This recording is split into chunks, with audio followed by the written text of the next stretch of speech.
अभी जो एटा की घटना है कि अगर आपको डॉक्टर अम्बेडकर जयंती निकालने के लिए परमिशन चाहिए तो फिर उनको भी कलश यात्रा निकालने के लिए परमिशन चाहिए। ऐसा नहीं हो सकता कि आपका कुत्ता कुत्ता और तुम्हारा कुत्ता तुम्हारा कुत्ता टोमी, ये चलने वाला नहीं है। हाँ नहीं, मूर्ति वहीं लगेगी, मैंने तुमसे वादा किया है, मूर्ति ग्वालियर में ही लगेगी और 1000% लगेगी, इसमें कोई दो राय नहीं है। समय आने पर वहीं लगेगी, ऐसा भी नहीं लगेगी, 1000% वहीं लगेगी। बुद्ध की धरती के नाम से भारत विश्व में भारत की पहचान है, और अगर उसी बुद्ध के खिलाफ भारत में सरकार के इशारे पर पंडे पुजारियों ने और एक गलत कानून बना करके बुद्ध के खिलाफ युद्ध छेड़ रखा है तो ये शर्मनाक है, विचारणीय प्रश्न है। इससे पूरे विश्व में भारत की जो साख है वो लड़ाई एक दिन की नहीं है, लड़ाई 1920 से शुरू हुई थी और 1920 से लेकर के आज तक ये लड़ाई चल रही है। 100 साल से लंबा संघर्ष है और लगभग 100 साल से ब्राह्मणों का, यानी कि मैं कहूँ सरकार की सह पर ब्राह्मणों का कब्जा है। अब देखने वाली बात यह है कि सरकार, हमारा झगड़ा जो है वो सरकार से है, हमारा झगड़ा ब्राह्मणों से नहीं है, हमारा झगड़ा किसी पंडे पुजारी से नहीं है। जो पंडे पुजारी वहां बैठे हैं वो एक कानून के तहत बैठे हैं, वो कानून सरकार ने बनाया, उस कानून को खत्म सरकार करेगी। तो मेरा कहने का मतलब है कि जो लोग ये कह रहे हैं कि सफलता नहीं मिल रही है या बहुत सारी चीजें हैं, तो हमारा काम है सरकार के ऊपर दबाव बनाना। सरकार जब दबाव में आएगी, जब हमारी ताकत होगी, सरकार में लोकतंत्र में सर गिने जाते हैं, जब सरों की संख्या ज्यादा होगी तो निसंकोच रूप से सरकार दबाव में आएगी और बीटी एक्ट 1949 खत्म होगा। क्योंकि वैसे भी उसका जो एक्ट है उसका कोई खास वजूद है नहीं, और उसका सबसे बड़ा कारण यह है कि 26 जनवरी 1950 को जब भारत का संविधान लागू हुआ तो उसमें यह कहा गया कि आज से पुराने जितने भी कानून हैं वो सारे खत्म किए जाते हैं। तो मजे की बात यह कि बीटी एक्ट 1949 जो है वो आखिरकार खत्म क्यों नहीं हुआ? कौन सी सरकारें हैं, कौन से सरकार में बैठे हुए वो लोग हैं, कौन से लोग हैं जो उस कानून को बरकरार रख रहे हैं और बौद्धों का हक नहीं दे रहे हैं और एक अवैध कानून के तहत महाबोधि महाविहार को संचालित कर रहे हैं? तो लड़ाई जो है वो एक्ट को खत्म करने की है। जिस दिन एक्ट खत्म हो जाएगा उस दिन पंडे पुजारी जो अंदर बैठे हैं वो अपने आप छोड़ करके उसको चले जाएंगे। देखिए, ब्राह्मण जहां भी जाएगा, जहां भी रहेगा, वो शिवलिंग को भी लेकर के जाएगा, जाति को भी लेकर के जाएगा, देवी देवताओं को भी लेकर के जाएगा, वो उस हर कर्म कांड को लेकर के जाएगा जिन कर्म कांडों के साथ ब्राह्मण पैदा हुआ है, क्योंकि उन बिना कर्म कांडों के ब्राह्मण रह ही नहीं सकता। तो वो चाहे महाबोधि महाविहार में रहे, अगर आप किसी मस्जिद के सामने भी ब्राह्मण झोपड़ी डालेगा तो वहां पर भी तमाम कर्मकांडों के साथ में रहेगा जिन कर्मकांडों के साथ उसकी पहचान है। पर गौतम बुद्ध का पाखंडवाद के खिलाफ थे ना, वहाँ पिंडदान भी हो रहा है, 5 पांडव भी हैं, बाल भी चढ़ रहे हैं, जय श्री राम के नारे हो रहे हैं, पूजा अर्चना हो रही है। गौतम बुद्ध भिक्षु क्या कर रहे हैं वहाँ पर? गौतम बुद्ध जो थे वो पाखंड के खिलाफ थे।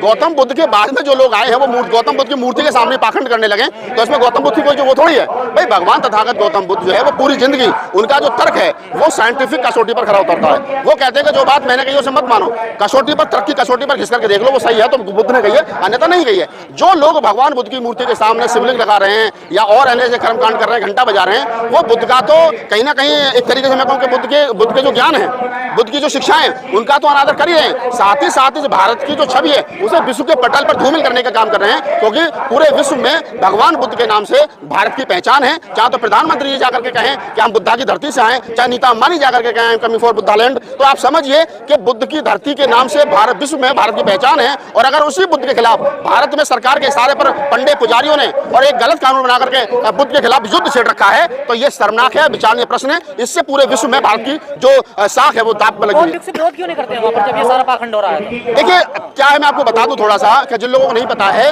कि 1992 में ये आंदोलन शुरू हुआ महाबोधि महाविहार का। उसमें बदंत आनंद माथेरा, सुरेश ससाई, करुणाकरण, हर्ष बोधि, तमाम वो बनते ज्ञानशील, तमाम वो बड़े बनते थे जो जिन्होंने उस समय वो आंदोलन चलाया। उस आंदोलन की खूबसूरती ये हुई कि वो आंदोलन चला तो वहाँ उससे पहले चुनाव नहीं होता था, उसके बाद वह चुनाव की प्रक्रिया हुई और 1996 में पहली बार बोध गया में चुनाव हुआ और 3 साल के लिए कमेटी चुन करके आई, जिसमें प्रज्ञा बड़े बनते जितने भी थे वो तमाम लोग चुन करके, पहले हिंदी भाषी थेरोवादी परंपरा के अम्बेडकरवादी बौद्ध भिक्षु पहली बार चुन करके आए।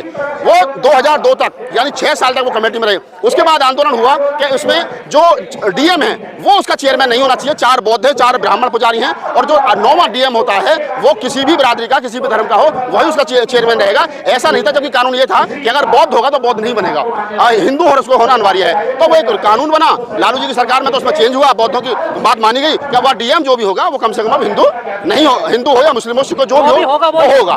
तो पिछली बार जो भी 2 आंदोलन हुए, 2 आंदोलन की खूबसूरती ये हुई कि अम्बेडकरवादी बौद्धों की महाबोधि महाविहार में एंट्री हुई और डीएम का हिंदू होना अनिवार्य नहीं रहा। उसके बाद में अभी दोबारा आंदोलन शुरू हुआ है, तो दोबारा आंदोलन है बीटी एक्ट को समाप्त करने का। तो जितने आंदोलन पहले हुए उन आंदोलन में कुछ ना कुछ मिला है। अब ये बड़ा आंदोलन है, कानून को खत्म किया जाए, बीटी एक्ट 1949 खत्म हो और बौद्धों के हाथों में बौद्ध विहार जो है वो सौंपा जाए, तो ये सौंपा जाएगा। इस आंदोलन का क्या होगा? कभी यहाँ होता है, यहाँ से उठा दिया, वहाँ होता है, वहाँ से उठा दिया, वहाँ होता है। देखिए सरकार जो है वो दमनकारी नीति अपना रही है। सरकार सुनने की स्थिति में नहीं है, समझने की स्थिति में नहीं है। सरकार का जिस दिन से मोदी सरकार देश के अंदर आई है उसका रवैया आप देख लीजिए। पहले थकाती है, डराती है, धमकाती है, भगाती है, और जब सब कुछ करके देख लेती है, जब नहीं मानते तो जब फिर घुटनों पे वो आती है। किसान आंदोलन में सरकार 2 साल के लगभग आई। जब क्या नाम है 2 अप्रैल का आंदोलन हुआ SC/ST एट्रोसिटी एक्ट को लेकर के, तो सरकार जब घुटनों पर आई, जब हमारे 13 से ज्यादा बच्चे शहीद हो गए, जितने चाहे तो 13 पॉइंट रोस्टर का आंदोलन है, उस आंदोलन में सरकार जब घुटनों पर आई, जब सरकार को लग गया कि नहीं अब हमको पीछे झुकना, तो ये आप समझ लीजिए किसी भी तरीके से कि सरकार को जब तक सरों की संख्या ज्यादा नहीं होगी तब तक हाथों की संख्या ज्यादा नहीं होगी। यहाँ आप लोग ग्वालियर में आंदोलन कर रहे हैं, सफलता तो मिलती नहीं आप लोगों को। देखिए सफलता मिलेगी, ऐसा नहीं कि सफलता नहीं मिलेगी। ग्वालियर से मूर्ति भी वापस चली गई। मैं क्या कह रहा हूँ, देखिए ग्वालियर की मूर्ति का मामला अलग है, ये मामला अलग है। जितने भी मामले हैं, हर मामले का अपने आंदोलनकारी अलग है। देखिए अम्बेडकरवादी इसलिए लड़ रहे हैं क्योंकि उनके कंधों पे ज्यादा जिम्मेदारी है। अगर मैं यहाँ खड़े होकर के बोल रहा हूँ और आप अगर रिकॉर्ड कर रहे हो तो आपकी भी जिम्मेदारी है, मेरी भी जिम्मेदारी है। नहीं तो आप भी किसी कथा को जो जाकर के रिकॉर्ड कर लेते। अगर आप मुझे रिकॉर्ड कर रहे हैं और हम सब लोग ये काम कर रहे हैं तो इसलिए कर रहे हैं कि ताकि जो बौद्धों की आवाज है, अम्बेडकरवादियों की आवाज है, कबीरपंथी, नानकपंथी, रैदासपंथी, जो इस देश के अंदर समता, बंधुता, न्याय की लड़ाई के लिए लड़ रहे हैं, जो संविधान को बचाने के लिए, लोकतंत्र को बचाने के लिए, जमहूरियत को बचाने की लड़ाई को लड़ रहे हैं, वो लड़ाई मजबूती से लड़ी जाए और वो लड़ाई लड़ने के बाद में उन तमाम लोगों के हकों की आवाज जो है मुखर तरीके से कही जा सके। मूर्ति तो नहीं लग पाएगी। देखिए मूर्ति वहीं लगेगी, मैंने तुमसे वादा किया है, मूर्ति ग्वालियर में ही लगेगी और 1000% लगेगी, इसमें कोई दो राय नहीं है। समय आने पर वहीं लगेगी, ऐसा भी नहीं कि नहीं लगेगी, 1000% वहीं लगेगी। कब आएगा वो समय? जल्दी आएगा, आप भी हम यहीं जल्दी समय आएगा। एटा की घटना को कैसे देख रहे हैं? एटा की घटना पे मैंने पहले स्टेटमेंट दे चुकी है कि देखिए स्प्रिंग को आप जितना दबाओगे उतना उबाल मारेगी। आप इस देश के दलितों को, इस देश के पिछड़ों को, इस देश के अछूतों को ये कह करके डराएंगे और धमकाएंगे कि आप तो अछूत हो, आप तो कमजोर हो, आप तो मतलब उनको कम करके आंकोगे, तो वो समय दूर नहीं है कि फिर दौड़ा दिए जाओगे भीमा कोरेगांव की तरह। अभी जो एटा की घटना है कि अगर आपको डॉक्टर अम्बेडकर जयंती निकालने के लिए परमिशन चाहिए तो फिर उनको भी कलश यात्रा निकालने के लिए परमिशन चाहिए। ऐसा नहीं हो सकता कि आपका कुत्ता कुत्ता और तुम्हारा कुत्ता हमारा कुत्ता और तुम्हारा कुत्ता टॉमी, ये चलने वाला नहीं। परमिशन चेक करने का? हाँ नहीं, परमिशन अगर आप मेरे मोहल्ले में आओगे तो पुलिस को थोड़ी बुलाऊंगा, मैं पहले आऊंगा ना, भाई परमिशन दिखाओ। परमिशन तो मैं मांगूंगा ना, अगर आपके पास है तो निकालिए, तो नहीं।